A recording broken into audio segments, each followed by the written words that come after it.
तो गाइस देखिए, ऐसे पहाड़ों में हम जा रहे हैं। ये पहाड़ी ले रास्ते हैं, इन पहाड़ों में हमारा गुजर होता है, यहाँ से गुजरते हैं।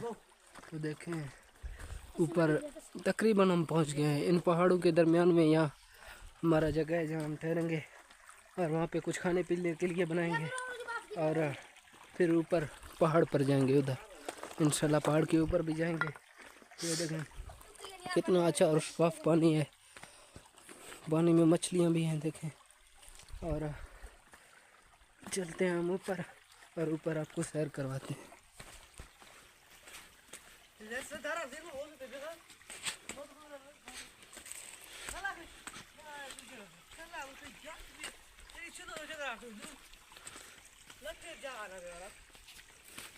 यार ये भूल सा वाड़ता है इससे।